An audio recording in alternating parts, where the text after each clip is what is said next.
Mahmoud Harbi Farah, a hero falls too dead.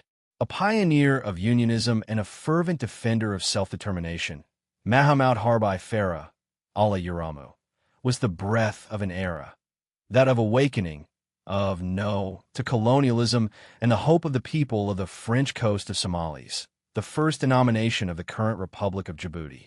From Ali Sabia's humble childhood to his tragically shattered fate in a mysterious plane crash in 1960. This is the portrait of a hero of the anti-colonial struggle, who fell too soon to see his dream of independence come to fruition. Born in January 1921 in Ali Sabia, Mahmoud Harbi Farah came from a notable and respected family in this southern region of the country, called at that time, under the yoke of colonialism, the French coast of Somalis.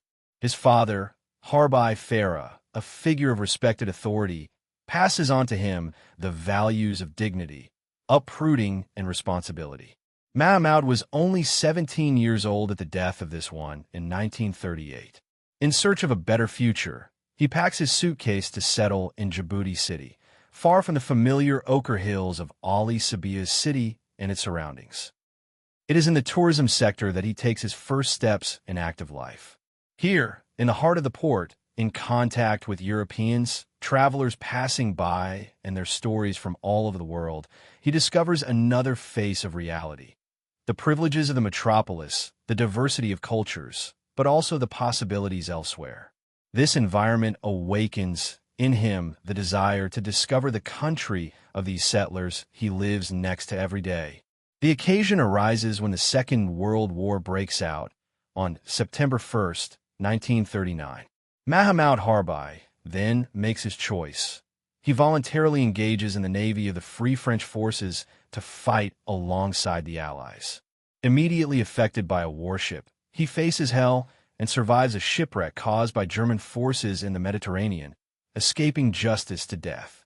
Among the few rescued, he is sent to the metropolis and then lands on a foreign land, delivered to the humiliation of the German occupation.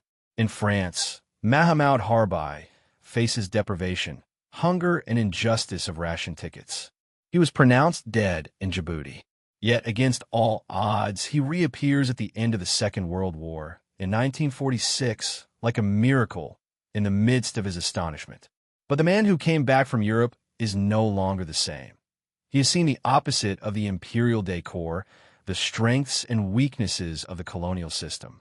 This experience revived his political consciousness, in particular his will for change and independence. Mahmoud Harbi is now determined to change the fate of his people, the icon of a people in search of dignity. Returning to the cradle, he gathers around him a generation of young Djiboutians eager to break up with the colonial yoke and creates the Somali and Dankali Youth Club, alongside future political figures such as Hassan Gald Abdadon, Mohammed Kamal Mohammed, and Ali Arif Boran. Very soon, he imposes himself as an unavoidable voice and, 2 years later, becomes the president.